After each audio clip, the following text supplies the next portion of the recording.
CT, you see this? Look, if it ain't official Dana J, Levi for Kelly, Prima Donna News, I don't even want to see it.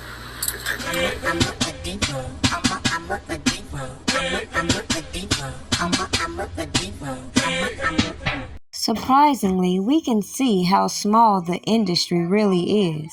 But depending on what platform you're viewing your information on, your perception may be different.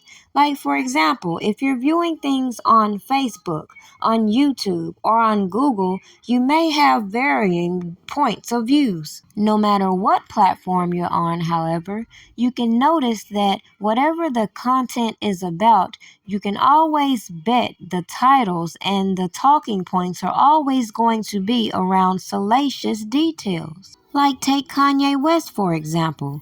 And if you pay attention to all of the headlines about him recently, it would appear that he's at war with everybody. And then if you think back on a lot of things that he said in the past that went on deaf ears, can you really blame the shenanigans that he puts on in order to put out his messages? Let's take Diddy, for example, who Kanye West has accused of being the feds, have slid in his inbox wanting to handle things behind the scenes. The first things people will talk about is Kanye's mental instabilities and how some of these things shouldn't be handled on public platforms. But again, if you have voiced certain things on these public platforms and it has been ignored, and it takes putting it out there in a different form surrounding salacious details, and you consider the fact that a lot of these celebrities run in the same circles, so it should be no surprise why other people can ask questions as far as why celebrities don't speak on certain topics and or are not direct about others. It should be very clear when you see the hypocrisy when people react to the shock value in what people are bringing out here for people to speak on. But what's interesting is when people come out and defend the actual points. Now, people like to mask a lot of the things that Kanye does behind his mental health crisis, but let's take when he came out and tried to put some common sense out about even R. Kelly, and we saw how quick Kim Kardashian came out to avoid the backlash in trying to reword and re-emphasize what she feels people should perceive about what he actually said.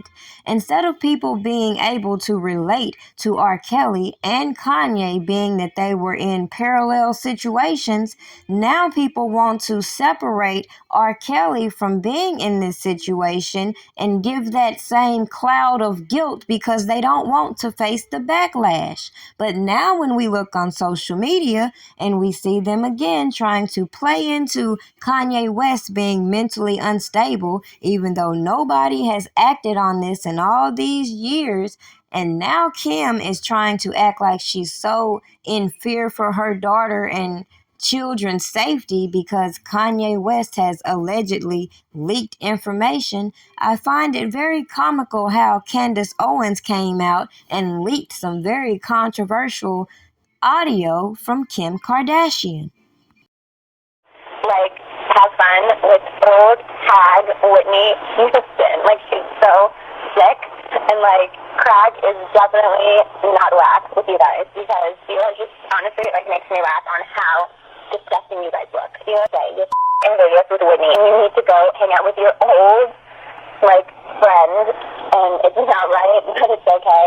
I'm definitely going to make it anyway because you guys are just disgusting and sick, and stop here with her. I don't understand it. She's sick, and you are just sick and desperate, so leave me the alone and stop. Oh, no! Now, granted, we know there's going to be some great PR work on behalf of Kim Kardashian, but I just find it very appalling that this woman who is infamous for this sex tape she had come out comes out to disrespect Whitney Houston, and Lord knows what else she said behind the scenes. But this is just an example of how people will leak certain audios and information depending on what point they want to prove. Now let's flip it back to the shirts that had everybody in an uproar. White Lives Matter. We see all this white privilege going on these platforms, especially when all this urban talent has been profiting these white lives for so many years. And then we see these artists going back and forth with one another, most of them in these slave contracts, and then when they try to speak out against them, they're made to look crazy. The point? Sometimes it's necessary to look beyond the triggers that have people beefing with one another and start to look beyond the surface level thinking, and maybe people can kind of perceive the real message that Kanye West was sending with this whole publicity stunt. At the end of the day, it got your attention.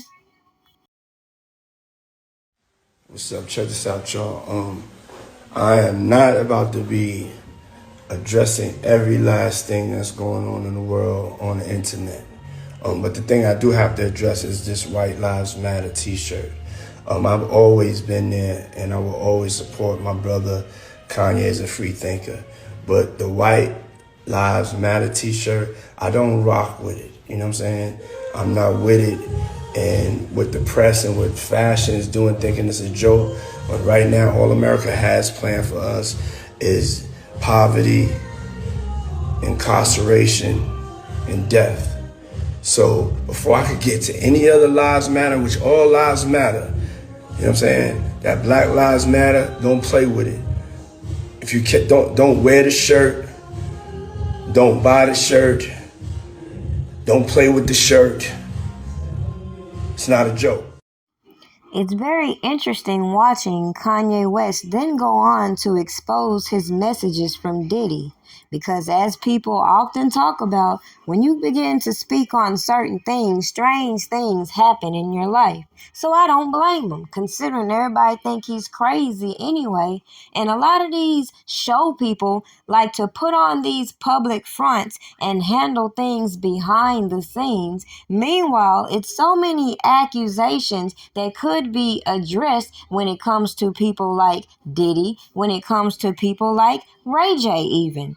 But what got me is how quiet, again, some of these artists were when it comes to certain topics. But when it comes to others, they're quick as hell to run to these platforms. Like, for example, the fact that Robert Kelly's music was put on hold as a result to all of this mute R. Kelly shit. But that don't change the fact that a whole lot of people had music with him. That don't change the fact that it's a whole lot of people out here still trying to figure out what they gonna do with that music. The problem I have in watching all of this is yet again the same point. How all of these artists are in these slave contracts. All of them would rather beef with each other than to unite and to come with a surefire plan in order for everybody to share the wealth. But we all know what happens when people wise up and figure out alternative ways to get the full profit for their own shit. Man, bro, Kels was doing this shit too, bro. Yeah. Man, we got a record. I don't know what they gonna do with that. Me and him got a record. Wait. You have an R. Kelly record? Yeah, me and R. Kelly got a record. I did. Okay. Me and him did. You did. guys? Me and him did before I left. Before he left the street. Okay. Wait. So did you guys actually do it together, or you just set the tracks back? Nah, he sent me the record and I knocked it out. Okay. Was that because you were publicly showing support for him? Nah. This was before. This was before that. Okay. Yeah, this was before. So, that. Okay. So, was the record done? Was like the hook and his verses and everything already done? Yeah. Okay. And then what? You just did a 16 on it? Yeah, 12. Yeah. A 12. Okay. So you guys put this record together, and then and it was his record, so you sent it back to him. Yeah. And then it never came out. Nah. Okay. Well, you know something? You talk about doing business deals. I mean, I remember he was talking about how no one wants to buy his catalog. Imagine buying R. Kelly's catalog. I'll buy I'd buy it. I'll buy it. You want to go 50-50 on the R. Kelly catalog? Let's do it. Me and you. Co-owners. I'll buy that motherfucker. You know, Step in the Name of Love, Ignition, and the Ignition remix. I'll I buy his mean, catalog. Lord, nobody has a catalog like R. Kelly. This should be the point when all them people who were co-signing Mute R. Kelly should feel dumb as hell.